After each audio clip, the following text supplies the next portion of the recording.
तो ये not your tough की एक नई वीडियो आई है, तो मैंने कहा चलो देखते हैं क्या है उसमें, तो स्टार्ट करते हैं। रिसेंटली मेरे दादाजी मुझसे बोले, बेटा हमारी जिंदगी का सबसे बेस्ट समय हमारा बचपन होता है। ये बोलकर वो अपने डायपर में हगने लगे। तो मैंने इस बात पे थोड़ा गौर किया और मुझे पता चला कि यस, बचपन सच में बहुत रैंडम होता है। बचपन में एक बार साइकिल की चेन चढ़ाते समय मेरा हाथ आ गया, तो मैं भाग के अपने अपाहिज दोस्त को भी ले आया कि उसके भी हाथ आ जाए। बचपन में मुझे मेरी दादी का चरित्र सही नहीं लगता था, क्योंकि वो मुझे डेली नया तारा दिखा के बोलती थी वो तुम्हारे दादाजी है। बचपन में मैं थोड़ा भोला भी था, ऐसे फालतू किसी को उंगली नहीं करता था, वरना फिर मैं 9 तक ही गिन पाता था। एक तो तब कोई भी आके गिनती पूछ लेता था, और उंगली करते समय गिनना कितना मुश्किल होता है पता है। बचपन में मैं और मेरा भाई हमेशा WWE देख के लड़ते थे, क्योंकि माँ बाप की चाहते लड़ने लायक थी नहीं। एक तो मेरा छोटा भाई बचपन में बहुत शांत स्वभाव का था, बेचारा स्कूल में भी सीनियर से बुली होता था। हाँ, वो सीनियर मैं ही होता था। एक बार मुझसे बोलता, भैया डॉक्टर बनना मेरा सपना है, तो मैंने उसे नीट की बुक्स ला दी, तो अब वो उसका पूरा सपना बन गया। अब वो डॉक्टर गेम में भी बीमार ही बनता है, और बवासीर पीछे होती है। चिंटू बुक्स नहीं पढ़ रहा है तू? एक बार बेचारा बिस्तर पे गिर के रोने लग गया, तो सब बोलने लग गए कुछ नहीं हुआ, चींटी मर गई, चींटी मर गई। मैं यहाँ सोच रहा हूँ फिर अभी तक हम चींटियों वाले बिस्तर पे क्यों सो रहे थे? हाँ, घर में सबकी पीठ पे ददोड़े हो रखे हैं। हाँ, ये नहीं गिरता तो हमें तो पता ही नहीं चलता बिस्तर पे चींटियां हैं। हम तो सोए जा रहे हैं चींटियों वाले बिस्तर पे। और स्कूल में जब भी ये छोटे भाई पैंट में हक देते हैं, तो बड़े भाई को क्यों बुलाया जाता है? पता है कितनी घनघोर बेइज्जती होती है पूरी क्लास के सामने, और बुलाते भी इतने सस्पेंस है, वो देख के बड़े भाई का हगना निकल जाता है। ऐसे 2 छोटे बच्चे स्लो मोशन में भाग के आ रहे हैं। हाँ, वो उनकी नॉर्मल स्पीड है। मैं देखता हूँ मेरे भाई को क्राइम सीन से 2 पियून पकड़ के ले जा रहे हैं। उसे ब्राउन रंगे हाथों पकड़ लिया गया। मेरे भाई ने मुझसे जाते जाते कहा, मुझे फंसाया जा रहा है। मुझे पता था इस लेंडे के पीछे की कहानी इतनी सिंपल नहीं हो सकती। कड़ी तहकीकात के बाद मुझे पता चला इस लेंडे के पीछे बड़े बड़े पॉलिटिशियंस, गैंग लीडर्स और माफिया इन्वॉल्व है। मेरा भाई सही कह रहा था, ये उसका लेंडा नहीं है। हैंड्स अप पीटी टीचर, तो वो लेंडा तुम्हारा था। तो तुम्हें पता चल ही गया, तुम मुझे कभी नहीं पकड़ सकते। रुको, भाग गया। जाने दो उसे बेटा, हमने पीटी टीचर के बड़े भाई को बुला लिया है वो लेंडा उठाने।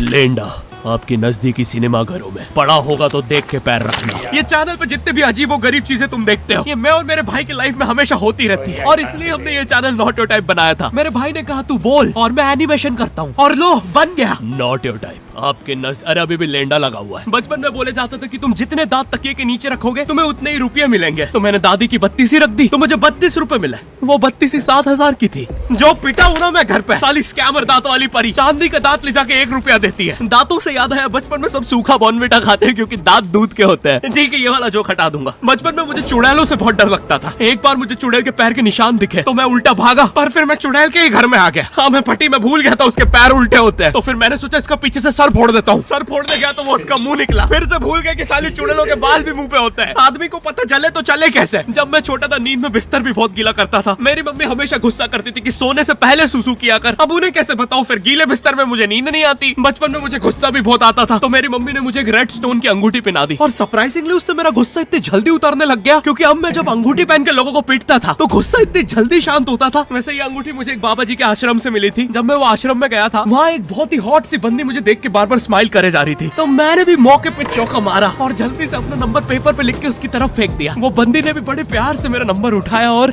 खा लिया। अरे भाई, उसको भूत लगे, वो तब से सबको स्माइल दे रही है। हम भी सुबह से नंबर फेंक रहे हैं, अभी तक 2 किलो पेपर खा गई है। हाँ, अब तुम्हें भी ऐसे रैंडम भूतों या स्ट्रेंजर्स पास नंबर ना फेंकना पड़े प्यार के लिए, इसलिए आओ हैपन पे चले। यहाँ तुम्हें मिलते हैं तुम्हारी। बचपन में मेरी मम्मी हमेशा बोलती रहती थी कि बाहर जाके खेलो। अब बाहर मेरे मोहल्ले के बच्चे भाई वो ऐसे अजीब अजीब से गेम्स खेलते थे। कहीं ड्रैगन फ्लाई में रस्सी बांध के उसको पेट बना लिया है, कहीं नंगे भाग रहे टायर के पीछे लकड़ी मारते मारते। मेरी मम्मी को उन पर दया आ रही है कि बेचारे गरीब बच्चे किसी भी चीज से खेल लेते हैं। फिर हमारी कार पलट जाती है। हाँ, वो टायर हमारी कार का था। और मुझे एक बात बताओ, चक्के से खेलने पे वो गरीब कैसे कंसिडर हो रहे हैं? क्या पता उनने कार खरीद के चक्का निकाला हो, क्या पता लैम्बोर्गिनी के चक्के से खेल रहे हो। नहीं, तुम्हें कैसे पता चल रहा है वो गरीब है या अमीर? और एक चक्के से इतनी सारी एक्टिविटी करेंगे ये लोग। कभी चक्के में रस्सी बांध के झूला बना दिया, कभी झूले से फिका के खुद को लूला बना दिया, कभी लूले पे झूला बांधकर हुला हू बना दिया। ये इतने हरामी बच्चे थे, इनके साथ कोई भी घर घर नहीं खेलता था, क्योंकि घर ये जुए में लगा के हार जाते हैं। ये वो बच्चे जिन्हें तुम रिमोट कंट्रोल कार भी दोगे तो उसकी मोटर निकाल के पंखा बनाएंगे। एक बार इन्होंने रिमोट कंट्रोल रिमोट बनाया था। तुम अगर इस रिमोट पे बटन दबाओगे तो इस रिमोट पे बटन दबेगी, बस।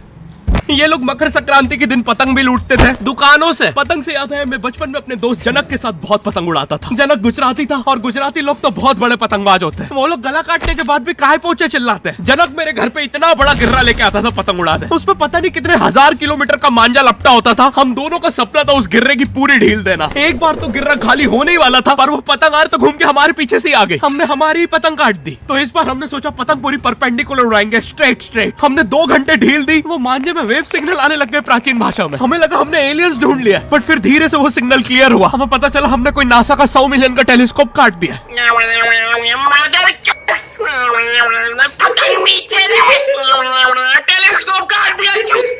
नासा का टेलीस्कोप जैसे ही नीचे गिरा बच्चों से पहले इसरो ने लूट लिया। बहुत वियर्ड था, इतने सारे बुड्ढे छत कूद के भाग रहे थे। एक तो जनक के मांझे में इतनी सारी गठाने होती थी, वो मांझा इतना भारी हो जाता था। हम चौथे माले से पतंग उड़ा रहे, वो दूसरे माले पे उड़ रही है। बचपन में बोला जाता है किसी भी स्ट्रेंजर से बात नहीं करते, तो फिर मैं इशारे करता था। तो फिर दादी मेरे चरित्र पे सवाल उठाती थी। दादी से याद है पुराने जमाने में एंटरटेनमेंट के लिए कुछ होता नहीं था, तो लोग 7-7, 8-8 बच्चे पैदा कर लेते थे ताकि उन्हें जायदाद पे लड़ता देख मजे ले सके। मेरे पापा के 5 भाई और 4 बहनें, टोटल 9 बच्चे। मेरी दादी ने जिंदगी के 9 साल बस बच्चे दिए। दादी ने 9 साल तक पेट में इतनी लातें खाई है, उनके अंदर से एब्स आ गए थे। मेरी दादी लिटरली अंदर से टूट चुकी थी। उनका इतनी बार ऑपरेशन हो रखा है, उनको डॉक्टर ने टाकों की जगह चेन लगा दी थी। भाई आज के जमाने में तो इतने बच्चे कोई पैदा नहीं करता, उल्टा अबॉर्शन करवा लेते हैं। और यस मैं अबॉर्शन बोलूंगा क्योंकि मुझे जेल नहीं जाना। एक तो इंडिया में भी अबॉर्शन करवाना लीगल है, लेकिन बच्चे का जेंडर जानना इलीगल है। मतलब तुम मार तो सकते हो, लेकिन किसे मार रहे हो ये पता नहीं कर सकते। तो देखो अब रिस्क कितना बढ़ गया है। क्या पता अंदर शेर बैठा हो या कोई बड़ा गैंगस्टर, क्योंकि तुम्हें तो पता नहीं है तुम किसकी सुपारी दे रहे हो। क्या पता वो अंदर बंदे लेके बैठा हो। बचपन में सबके मम्मी पापा डराते हैं, मस्ती मत करो वरना बोर्डिंग स्कूल भेज देंगे। और मुझे बोर्डिंग स्कूल से इसलिए डर नहीं लगता था कि मैं वहां जाके अपनी फैमिली से दूर हो जाऊंगा। मुझे बोर्डिंग स्कूल से इसलिए डर लगता था क्योंकि वहां पे वो बड़े दांतों वाला ईशान अवस्थी होता है। मैंने पहली बार जब तारे जमीन का ट्रेलर देखा था तो उसमें वो पागल बच्चे ने आतंक मचा रखा था। फिर मैंने मूवी का नाम पढ़ा तारे जमीन पे। मुझे लगा बिछाए होंगे इस पागल को पकड़ने के लिए, शॉक वॉक देना होगा तारों से। इसके तो दांत भी इतने बड़े हैं, सारी तारे काट देता होगा। मुझे ट्रेलर देख के लगा कोई एक्शन मूवी है, आमिर खान जोकर बना हुआ है। मुझे लगा यही तारों का जाल बना के पकड़ेगा पागल को। हाँ, ट्रेलर देख के तुम्हें क्या ही समझ में आएगा। एक शॉट में आमिर खान बोल रहा है आपके बच्चे को डिसलेक्सिया है, फिर अगले ही शॉट में जोकर बन के बड़ा मछलियां उड़ती क्यों नहीं। फिर मुझे लगा ये शायद अपने माँ बाप को बोल रहा था। और दया तो मुझे उस लंगड़े बच्चे पे आती है जिसके बगल में ईशान अवस्थी को बिठा दिया था। वो बेचारा उठ के भाग भी नहीं सकता। और मैंने तो सुना था बोर्डिंग स्कूल में बस नॉटी बच्चे जाते हैं, तो फिर इस बेचारे गाय से बच्चे को क्यों यहाँ भेज के रखा है। कोई ऐसा तो नहीं इसके पहले पैर थे और ये बहुत मस्ती करता था, तो माँ बाप ने पैर तोड़ के इधर भेज दिया। बस भाई मेरा हो गया है आज का। अगर तुम्हें वीडियो पसंद आई तो यार लाइक मारो। एम करते हैं 7 लाख लाइक्स के लिए। पिछले वीडियो में नहीं आए थे इसलिए अब मैं औकात में आ गया हूँ, इसलिए अभी लाइक मारो। चैनल पे नए हो तो सब्सक्राइब करो। मुझे मुंह दिखाई के लिए 10 मिलियन सब्सक्राइबर्स चाहिए। और हैपन को भी डाउनलोड करना मत भूलना, लिंक डिस्क्रिप्शन में। हम मैं भी जा रहा हूँ, बाय। यार वीडियो तो काफ़ी बढ़िया थी यार।